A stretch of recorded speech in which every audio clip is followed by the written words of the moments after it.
What's up, guys? Carolina Jackpot coming at you on Tuesday morning. Hope everybody's doing well today.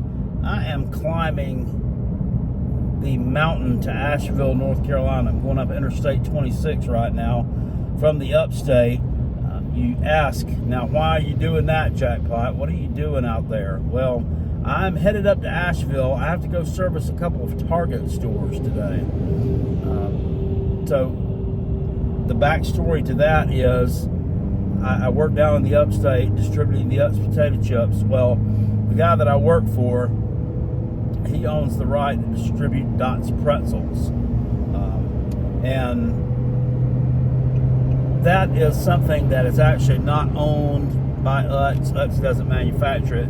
This is something else that he kind of does on the side that we do along with our potato chips.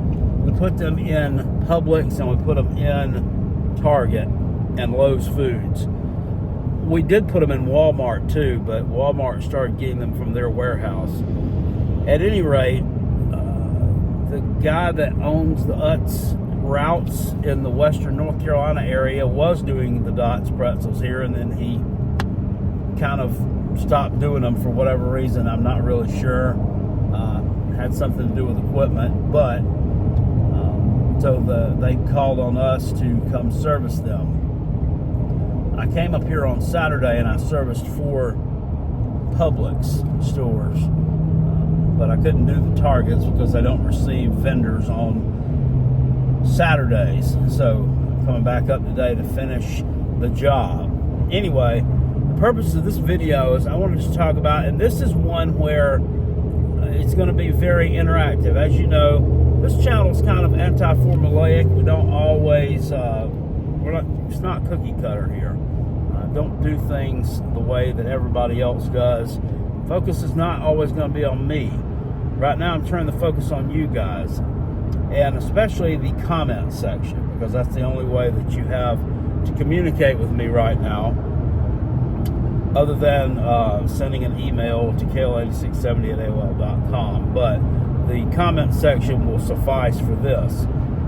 I want to know about your teams and your outlook on the 2024 college football season. What do you think? What do you think about your team? Just and not just in terms of record-wise, and we can do record-wise because that is, the metric that everyone measures things by. It's the number one metric, wins and losses. But just, what do you want to see your team do this year? What do you want to see them improve on? What do you think they're not going to improve on? And what do you think they'll be worse at? And, of course, who's going to break out? Who is someone that I don't know right now that I'm going to know at the end of the season? This is not the typical trash-talking video that I normally make. This is one where I'm going to farm through these comments, and I'm going to pull them up and piece this stuff together, and I'm going to offer my insight on some of these comments. So, don't be leaving dumb comments about what USC Junior will go 3-9 for their ceiling and blah blah and bullshit like that. This is I'm not saying we got to be serious here now, but I'm saying I want a serious discussion and an educated discussion on what you think that you might see from your team this year. And if you don't know who your team is, or if it's not in your handle, let me know who your team is. Say, I'm a Georgia fan here, okay? If your name is not Big Dog John 75 or something, that obviously I know. Or if your name's not Big Swinging Dick Ball 85, if your name is just like Jimmy Smith, but you're actually a Vols fan, you got to let me know that if I don't know. Okay, so tell me. Hey, I want to see. I want to see Nico throw 25 touchdowns this year, and I want to see someone rush for 1,000 yards, and I think we'll have a successful season.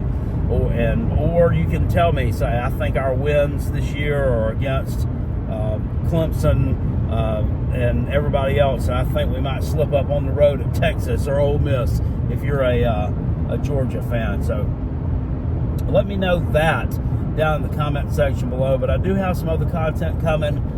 The college football prediction videos, I'm still going to pump them out. That's been coming kind of slow. It's been about 2 weeks since I put one out. Speed check reported ahead on I-26 West. Thank you for letting me know that.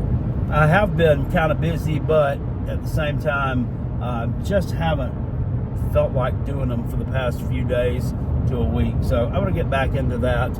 I got some more teams I want to do. Also, I have a video that I'm going to be coming out with either today or tomorrow.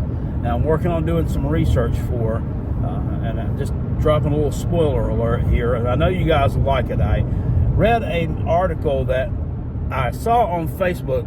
Someone said this article was published. I didn't know anything about it. Over on Sportskeeda, and it was top 5 candidates to replace Shane Beamer. I thought, well, this is interesting. So I went looking it up, and I looked and I couldn't find it. I went on Sportskeeda, typed in Shane Beamer, couldn't pull this up.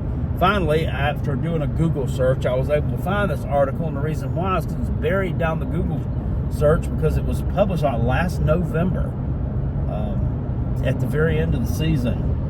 I thought it was something recent, and I read this list, and it was just absolutely silly. It was an absolute dumb list. Not that any of the individuals on this list weren't good, like a couple of sitting head coaches at Power 5 programs, and a couple of them were coordinators at some higher level programs, but none of them would tie in with it would not be anybody South Carolina would go over. But I'm going to link that article in the description box on the video that I'm going to do, because I'm going to come out with my 5 top candidates to replace Shane Beamer if things go south. And I'm not saying that I want to see things go south, so don't get it twisted. Don't say Carolina Jackpot's already throwing in the towel, he's already looking for replacements. But it is something that carries some validity, because whether or not you want to believe it or not, if he has a season where he doesn't make a bowl game, his seat is going to be scorching hot. And depending on, a lot of it depends on those games, the game within the games. Now, if he has a losing record, if he goes 5-7, but there's still some upward momentum, and he has like 3 net close losses, he's okay. They'll keep him around. But if he goes 4-8, and the only conference wins against Vanderbilt, and he gets blown the fuck out in a bunch of the SEC games, and like maybe has like a 10-point win against ODU, and struggles with freaking Akron or somebody like that, or God forbid goes 3-9, loses to Vanderbilt, he's done. He's absolute toast. So I don't think that it is silly or out of the realm of possibility to start turning the topsoil a little bit, looking for a potential replacement if it comes to that. Because despite the fact that the shine has worn off totally of the 2 big upset wins at the end of the 2022 season over Tennessee and Clemson. 5-7 really dulled the luster on those 2 nice victories. You didn't perform up to expectations last year. Injuries be damned. I mean, I've said it before. I don't know how many times I'll say it again to all the naysayers. It's not just shit luck. It's not. It is something wrong there. There is something wrong. There is a reason why you had more injuries. And I don't know, I haven't quantified this, but I have not heard last year anybody else. I've not read anything else. I read a lot about college football. I watch a lot of YouTube videos that a lot of people put out on college football, and I haven't seen those kind of injury numbers anywhere. There's a site that it's a cover, not a cover 3. I forget what the name of the site is. I use it, covers.com. I use it a lot during the season when I'm looking at and tracking injuries, and they're pretty accurate.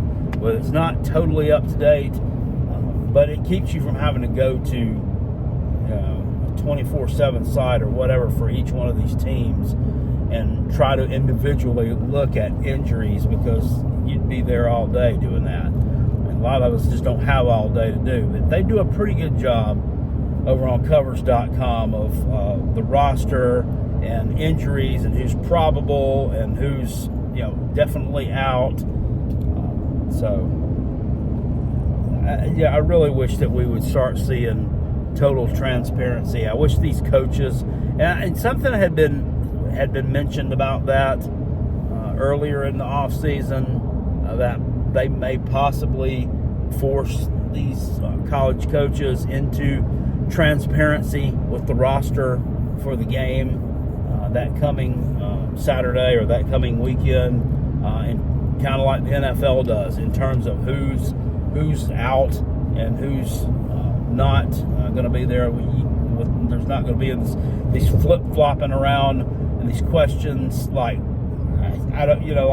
Cam Rising, who played for Utah, comes to mind. Every week last year, that guy was supposed to come back next week. He's probable, he's likely to come in, and he never played all season long. So it'll eliminate a lot of that kind of crap. But getting back to my original point, there's some reason why those things happen there. And I don't know what it is. I don't know how to fix it, but it's up to him to fix it, because he is the head coach. He is ultimately the person who's responsible for all the moving parts that run that engine. That is the South Carolina Gamecock football program. Now, you guys let me know about your teams. I want to know what you think is a realistic prognostication for 2024 for X team, and I'll take a look at them, and I'll see you guys later on. I appreciate it. Peace, and I'm out of here. Go Gamecocks. Catch you on the next.